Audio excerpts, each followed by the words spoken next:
Bismillahirrahmanirrahim. Assalamualaikum warahmatullahi ta'ala wabarakatuh. Alhamdulillahirabbil alamin wa sallallahu ala sayyidina Muhammadin wa ala alihi wa sahbihi wasallam, amma ba'du. Indonesia sedang tidak baik-baik saja ya. Pertempuran ide itu merupakan suatu hal yang niscaya tatkala kita itu hidup pada keadaan masyarakat yang majemuk, ya, bukan hanya lintas agama tetapi juga di dalam agama dan lintas pemahaman, yang mana idealnya suatu negara ini dia memiliki otoritas untuk menentukan sikap. Sayangnya di Indonesia tidak begitu. Nah, permasalahan nasab ini termasuk salah satunya, yang mana dibiarkan oleh pemerintah, yang akan kita saksikan sebentar lagi. Ini sudah terpolarisasi sangat jauh sehingga dikhawatirkan akan terjadi kontak fisik di antara kedua belah pihak, yang mana ini sangat tidak diharapkan begitu. Nah, kemarin itu kan konteksnya Fuad Pleret itu menghina guru tua ya, Sayyid Idrus, dengan kata-kata yang tidak senonoh dan tidak pantas. Nah, kemudian ada reaksi begitu dari Habib Rizik. Kemudian direaksi lagi dengan entah siapa ini, PWI atau hanya KDM Nusantara begitu ya, dengan teman-temannya. Yang mana ya kalau misalkan kita lihat jumlahnya juga tidak banyak. Cuma sebetulnya ini bukan masalah jumlah banyak atau tidaknya, tetapi ini ada kekhawatiran. Akan kita saksikan dulu karena kita ini nanti akan melihat statementnya Habib Rizik, dan itu yang mungkin akan kita bahas agak panjang. Kita lihat dulu ini reaksi begitu ya terhadap perkataan Habib Rizik. Jadi supaya paham dulu ini bahwa Habib Rizik itu mengatakan sudah bukan saatnya lagi kita itu untuk berdiam begitu. Nah, untuk merespon perkataan itu, ini diantaranya KDM Nusantara ada respon melalui video. Kita simak dulu responnya. Kami pada malam hari ini berada di posko Didik PWI LS Banyumas, dan ini teman-teman kami, sahabat-sahabat dari kumpul semua. Kami menindaklanjuti hasutan dari Rizik yang katanya pasca bulan Ramadan ini mau mengobatkan perang kepada kami. Kami siap, Banyumas siap, siap semua, siap. Tapi ingat, tolong jangan bawa-bawa melindungi. Jangan bawa-bawa melindungi. Kalau berani, sudah. Para imigran Yaman itu, WNA itu, yang nggak jelas itu, jangan hasut saudara-saudara kami sesama pribumi. Kami tidak akan mau berurusan dengan saudara-saudara kami sesama pribumi. Musuh kami jelas, kalian yang tidak bisa membuktikan sebagai cucu Nabi. Jelas ya? Jelas! Siap ya? Siap! Akan kita lawan untuk provokasi. Aparat harus tegas, menindak tegas. Jangan paksa kami untuk marah, saudara-saudara. Siap, saudara-saudara. Siap. Kami Putra Nusantara. Kami menjawab tantangan Rizik Sihab pasca bulan Ramadan mengajak perang kepada orang-orang pribumi Nusantara. Ingat, kami orang-orang Nusantara tidak akan mundur satu jengkal pun. Kami siap berkobar membela tanah air NKRI harga mati. Kami siap dimanapun Anda melawan perang kepada kita. Kita tidak akan mundur satu jengkal pun. Siap saudara? Siap! Siap saudara? Siap! Dengarkan itu, Rizik Sihab, kalau Anda berani, jangan bawa-bawa pribumi saudara-saudara kita. Anda bawa itu antek-antek imigran Yaman. Kami siap. Di mana? Tentukan waktunya. Siap saudara? Siap. Siap saudara? Siap. NKRI akan mati. Nusantara jaya. Gero mikir. Gero mikir. Gero mikir. Ada keturunan imigran Yaman yang katanya mau mengobarkan perang pasca Lebaran. Aduh. Tidak usah pengecut. Ada mengatakan gerombolan monyet, mengatakan jenderal monyet. Sebut saja kalau ada laki-laki. Jangan menjadi orang pengecut. Dan tidak usah memprovokasi umat Islam untuk mengorbankan perang, mengobarkan perang. Kalau Anda laki-laki, turun sendiri. Turun sendiri kalau ada laki-laki. Seluruh keturunan imigran Yaman, turun kalau berani. Putra-putra Nusantara tidak akan mundur sejengkal pun untuk melayani kalian. Ada provokatifnya bukan main, nggak pernah berhenti. Anda sudah pernah keluar dari penjara, tapi masih terus provokatif, memprovokasi umat Islam, mengobarkan perang. Gak usah memprovokasi umat Islam. Kalau Anda berani turun sendiri, kerahkan juga pasukan keturunan imigran Yaman semuanya. Kalau Anda berani turun sendiri, gak usah memprovokasi umat Islam. Dan terakhir, saudara-saudaraku, putra-putra Nusantara, kita ada air. Jangan mau diadu domba, jangan mau diprovokasi oleh keturunan imigran Yaman ini. Kita berurusan dengan mereka, bukan berurusan dengan saudara-saudara setanah air. Tidak pernah akan mundur kita demi bangsa dan negara, demi merah putih. Darah dan nyawa akan kami pertaruhkan. Siap. Dari Banyumas tidak akan pernah mundur. Dan mohon kepada aparat keamanan untuk menghentikan provokasi keturunan imigran Yaman yang mengorbankan perang di tanah Nusantara ini. Siap perang melawan Pahlawi? Siap. Orang minggir. Orang minggir. Orang minggir. Merdeka. Merdeka. Hei, Risik. Arep wani. Aku ki mau Banyumas. Ora sanggal wong pribumi. Aduh. Aku siap mati. Memecah gunungmu. NKRI. Pancasila. Pancasila. Nusantara.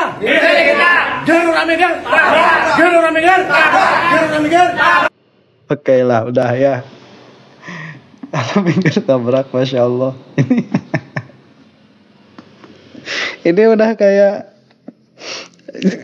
ini udah kayak geng-gengan anak kecil aja ya main-mainannya itu. Kok main-mainannya kayak gini? Jadi dari mana kita mulai itu ya? Apa bagusnya kita ini adain UFC gitu ya? Jadi di ring lah secara resmi ini, ya Allah. Jadi begini ya, kalau misalkan kita ngobrolinnya gimana? Di bawah serius, saya itu mau ketawa ya. Di bawah mau ketawa, memang perkara serius begitu. Jadi ada alasan dahulu itu di dalam perang begitu ya. Kalau kita ngobrol lah agak kelantur sedikit. Ada alasan dahulu itu sebelum diadakannya perang, apabila kita melihat Rasulullah SAW ketika berperang dengan musyrikin, itu kan yang dilawan bukan siapa-siapa, saudara sendiri. Dan itu bukan saudara jauh kan, ada anak melawan bapaknya, kemudian ada paman melawan keponakannya, malah yang dulunya tetangga menjadi bermusuhan. Ya itulah ideologi, kalau memang sudah tidak bisa disatukan, yang mana salah satu pihaknya itu lebih memilih jalur kekerasan, yang terjadi seperti itu. Dan dahulu itu kalau mau perang kan suka ada menantang duel 1 lawan 1 dulu begitu ya, itu supaya gentle. Nah kalau sekarang kita kan, saya pikir tidak usah seperti itu ya, tidak diperlukan seperti itu. Kalau ada ring tinju begitu ya, ring UFC kalau mau begitu, itu kan lebih elok kelihatannya, dan itu bisa membawa viewers yang banyak. Ini kalau dilihat, Masya Allah, ini kan umur waktunya suluk lah ya. Kalau kita lihat itu udah dikasih umur segini, itu kan waktunya suluk. Memang mungkin generasi inilah generasi yang senang ribut begitu, generasi umur segitu. Ini nanti kita lihat dulu ya, videonya dari Habib Rizik, supaya kita memiliki view konteks yang lebih luas lagi begitu. Ini bagaimana sebetulnya?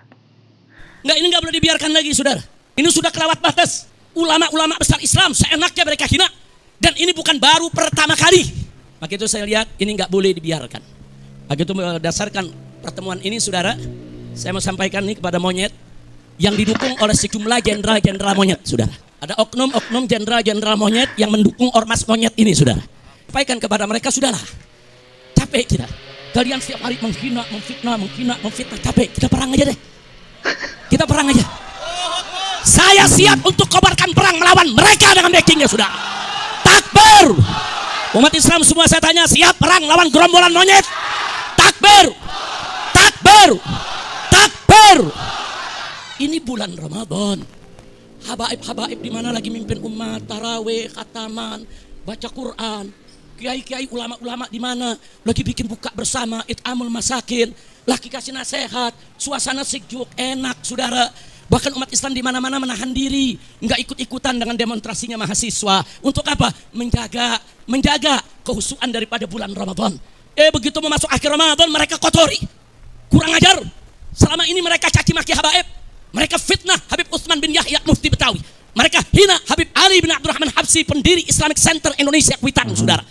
Bahkan mereka hina imam yaitu Ahmad bin Isa Al-Muhajir, mereka hina Imam Ubaidillah, mereka hina Imam Al-Haddad, saudara.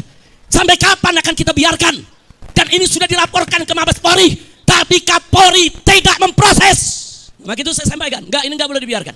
Selesai Ramadan ini, kita akan konsolidasi, saudara. Kalau negara tidak bisa menyelesaikan urusan ini, saya akan beri komando kepada umat Islam. Ayo kita selesaikan dengan cara kita. Takbir. Siap berjihad, siap habisi gerombolan monyet PKI. Takbir. Oke. Nah, itu dari Habib Rizik ya. Jadi kita mulai dari mana dulu ya? Kita lihat dari segi penghinaan dulu ya. Penghinaan dulu. Ini banyak orang yang mengatakan Allah kalau dihina tidak perlu dibela. Rasulullah itu pemaaf. Jadi kalau dihina tidak pernah marah. Kemudian itu dijadikan senjata bahwa apabila orang-orang soleh ya itu dihina, kita tidak perlu marah. Ini adalah suatu sikap yang salah sebetulnya.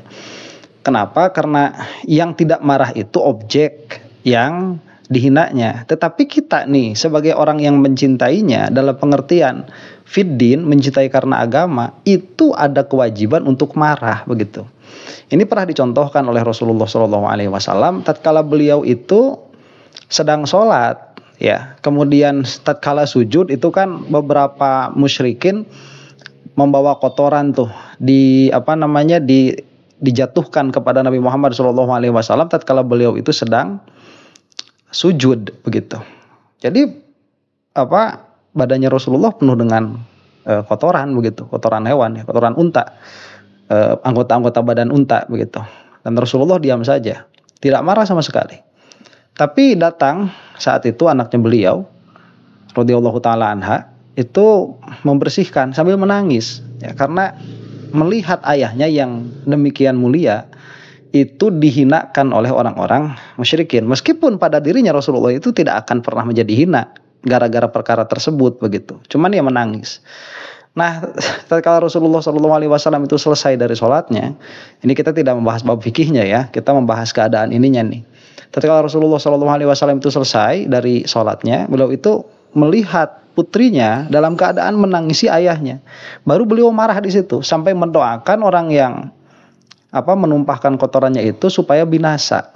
Nah, ini tercatat di dalam sejarah ada. Jadi Rasulullah itu tatkala haknya itu dicederai, beliau tidak marah. Tetapi tatkala melihat orang yang dicintainya, yaitu dalam hal ini putrinya sendiri, itu tersakiti hatinya, beliau ikut sakit hati dan beliau ikut marah begitu.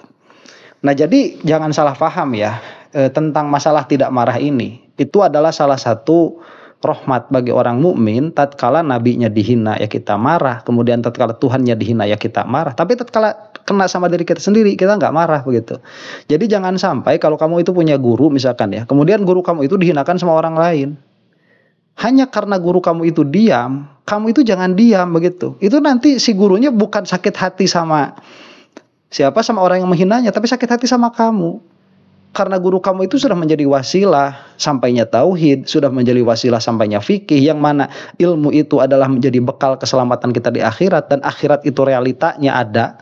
Begitu, surga itu hakun, wan naru hakun, sedangkan yang bisa mengantarkan ke sana itu adalah ilmu yang disertai nanti kesananya dengan amal, sedangkan yang memberikan ilmu itu yang menjadi modal bagi amal adalah guru kamu.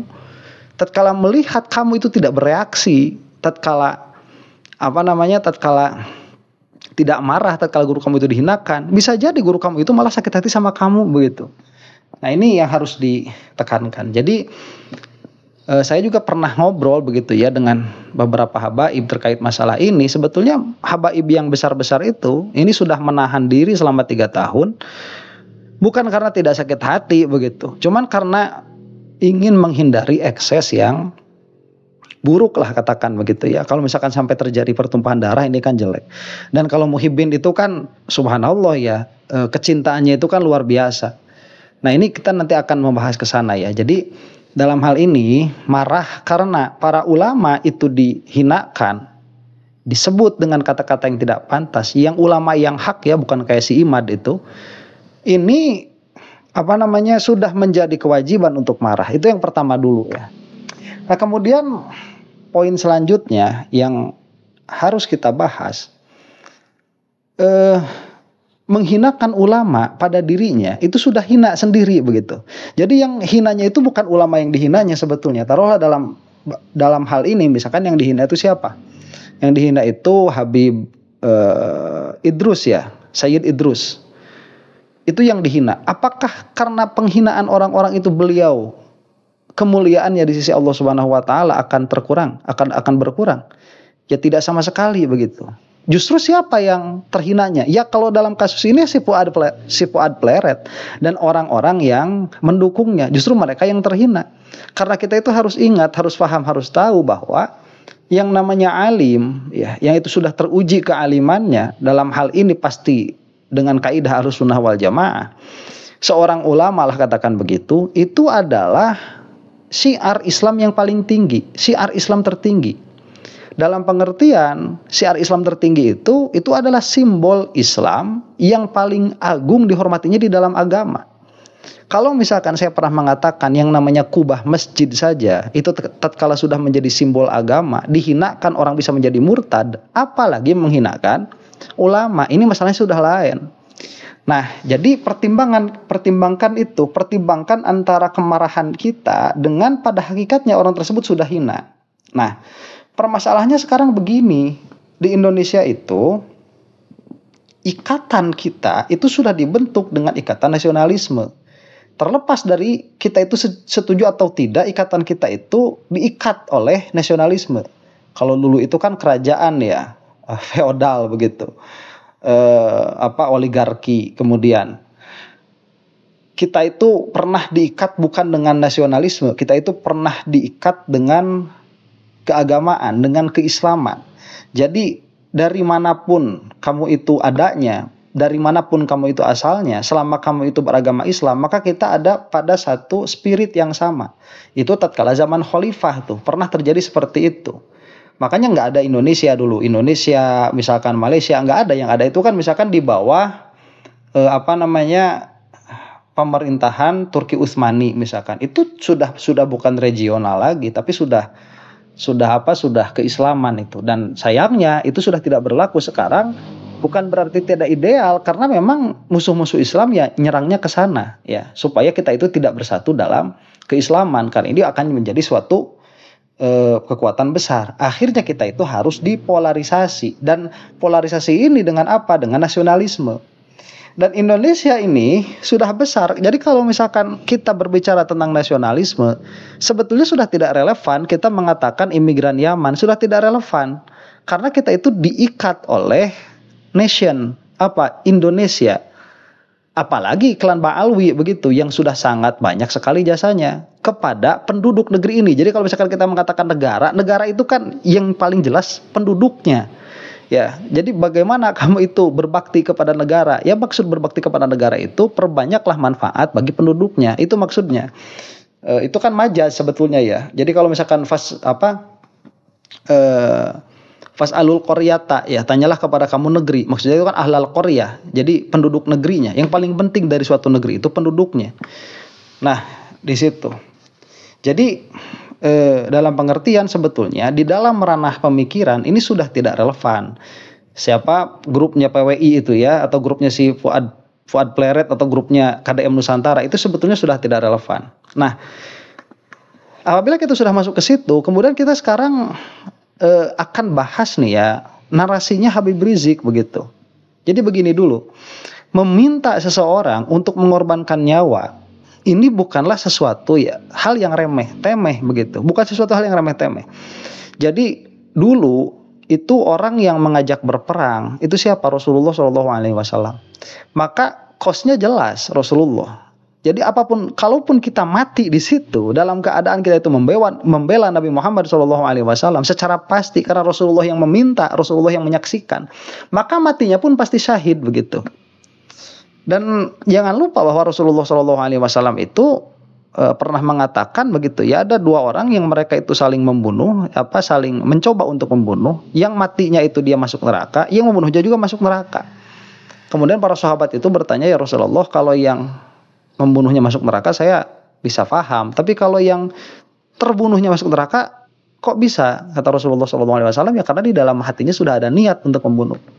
Jadi niatnya ini loh. Nah ini masalah begitu ya. Dengan segala hormat kepada Habib Rizik, dan saya itu sangat menghormati beliau, dan saya ini tidak anti terhadap FPI dalam pengertian harus ada yang seperti ini untuk menegakkan fardu kifayah.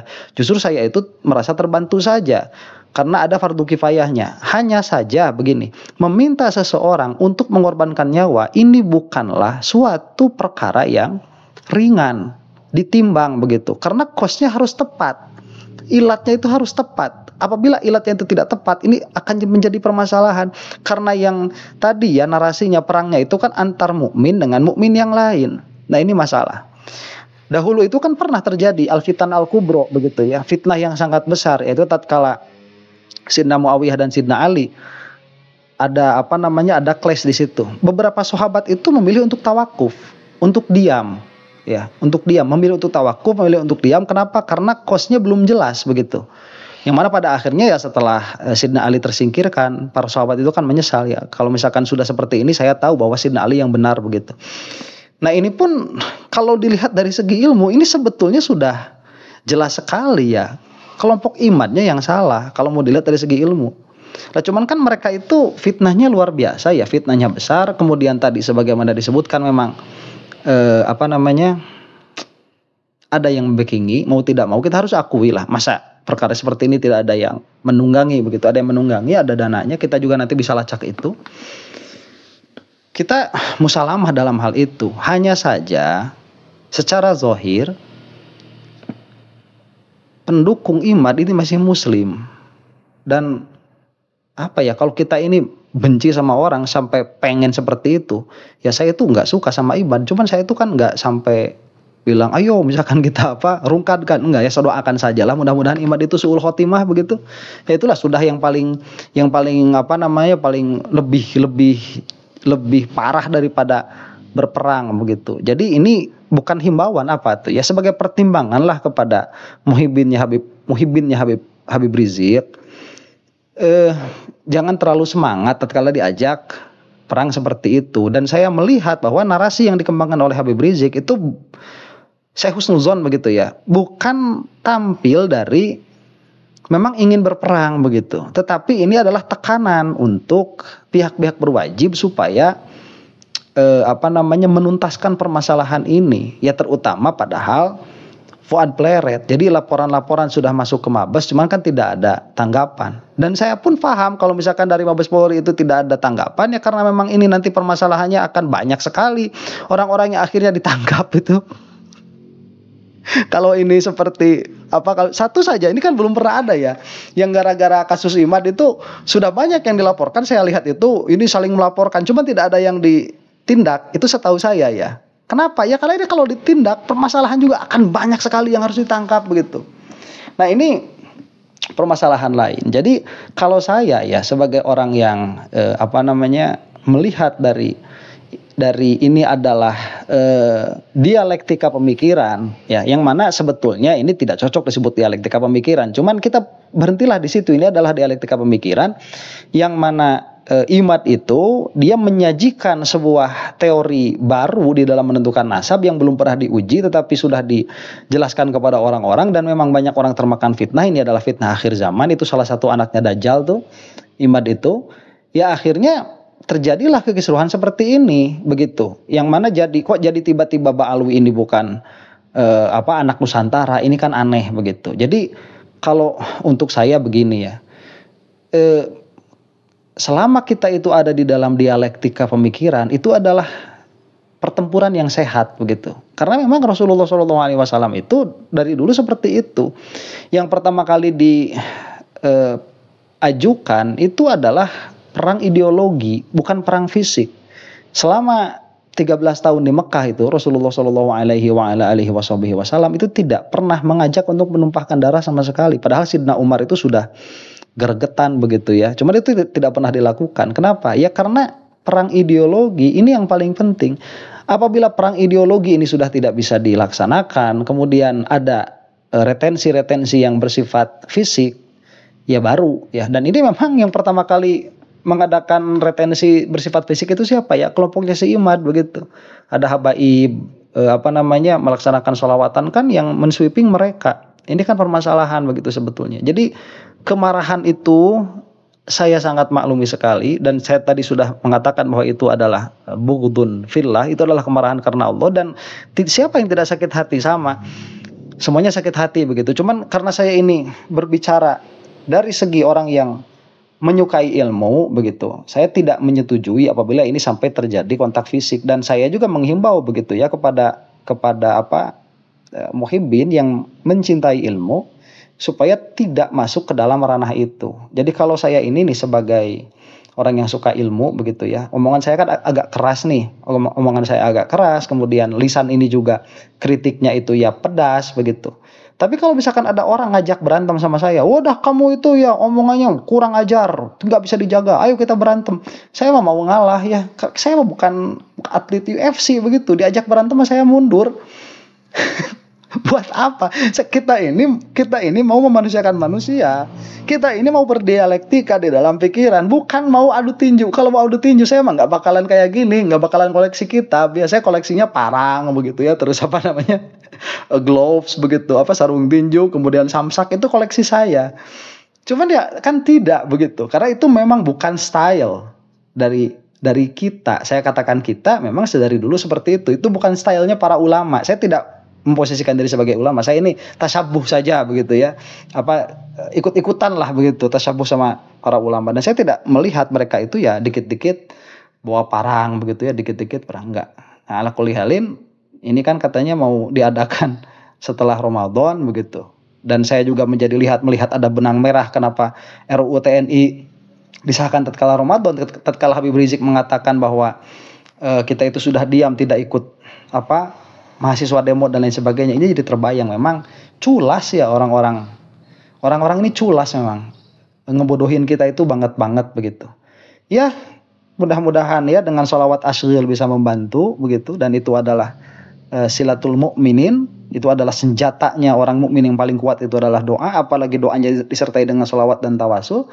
Mudah-mudahan jadi digalakkan lagi kita sholawat asyril lagi begitu ya, insya Allah mudah-mudahan ini akan mempercepat